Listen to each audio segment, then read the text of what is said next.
We're starting that from the very first day when I arrived. It was very late at night on the day after Christmas, December 26th, and it was a lot of traffic. Do you have any recollections of the complications of finding me?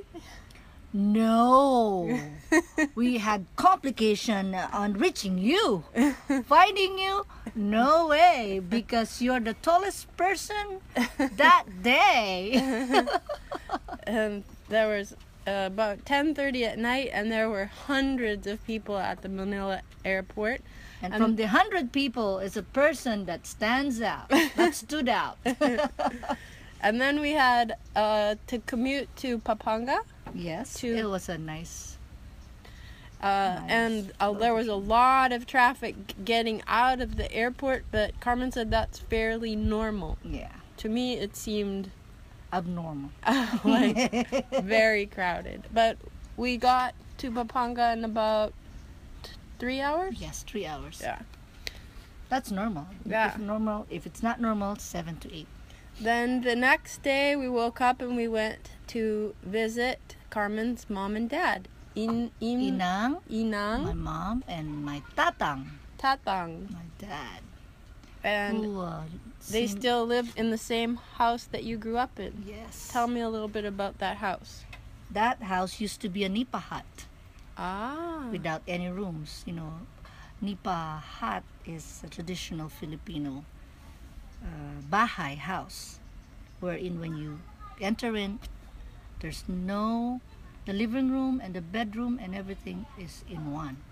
So you see a square space where you do all. Where you eat, where you sleep, everything.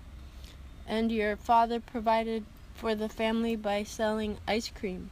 Yeah, basically farming first. Farming, he plants different kinds, whatever grows from the land, the fruit of the land that sustained us, and then he learned how to make ice cream. So in a day, this cat for it.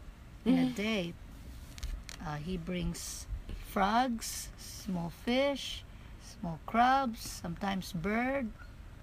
That sustained us. And now how old is he? He is 78. Wow. Gosh, you stink. And then I also met your sisters. I met Mildred and Dada and Tess. Yeah. And here we are all together at your house. And you also have 3 brothers? Yeah, Ati Mildred is not on the picture. Oh, who is this? Ati Dada. And and your mom. And Ati Tess. So Mildred is not in the picture. This We're staring at you. Yeah. Who's this giant?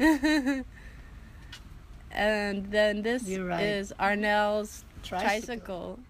And this we're riding in a tricycle. This is not my first time, and I'm not used to this spot. I am used to back there. Hello, hi. This is my sidekick. Hello. We are riding my Montero Pride. This is the view I have. It's not much. My head is down. That's what it looks like. This is only for 5-footer, you know? Not 7-footer. Okay, yeah.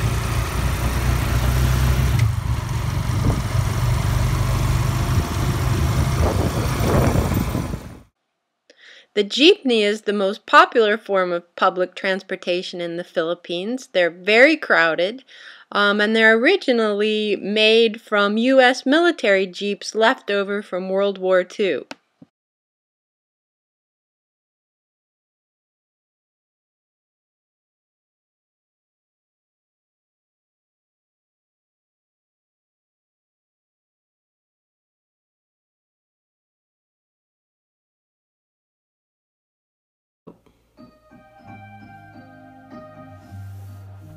Carmen and I met the first day of our PhD program at Garrett.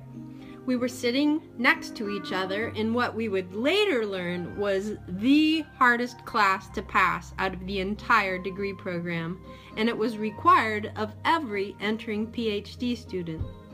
But God put us together for a reason.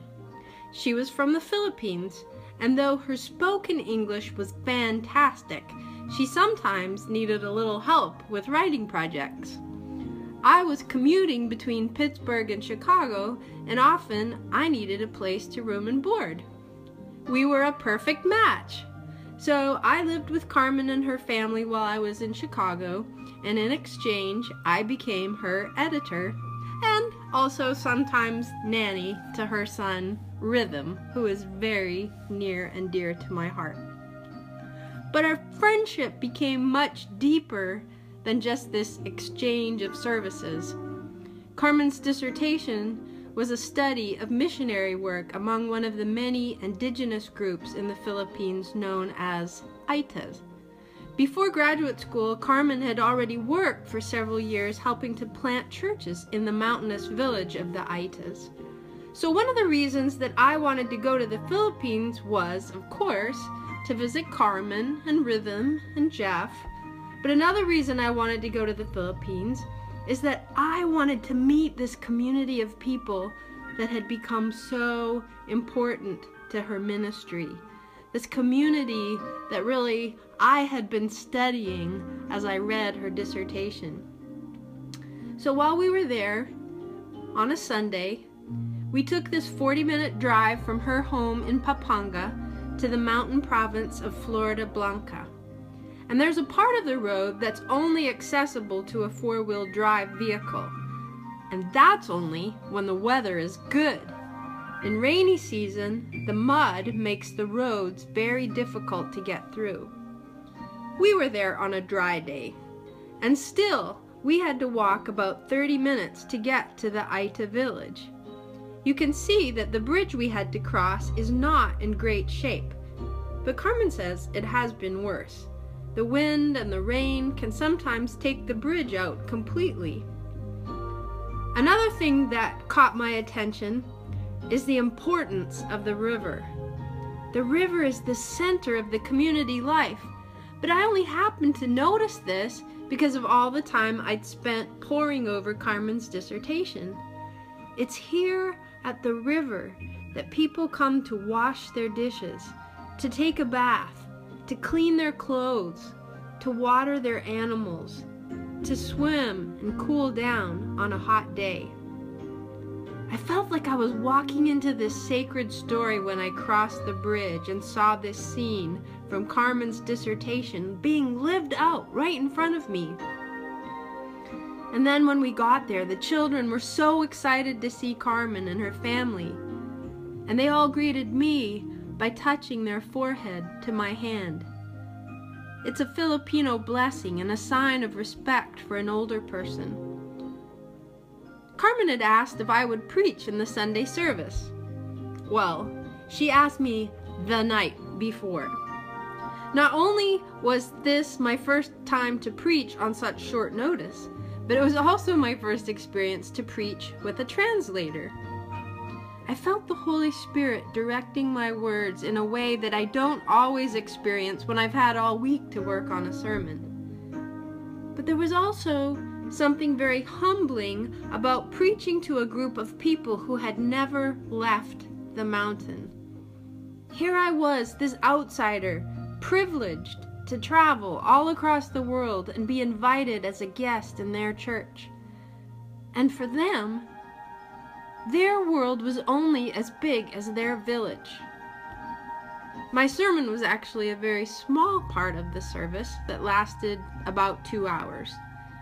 There was a blessing on the children. There was a lot of singing. And Carmen did a second sermon in which the translator spoke to me in English. And then there was the sharing of communion. And afterward, there was a community lunch. Can you believe that $100 a month allows the mission to feed lunch to the people in this village every Sunday? And there were many children who came back for seconds and thirds.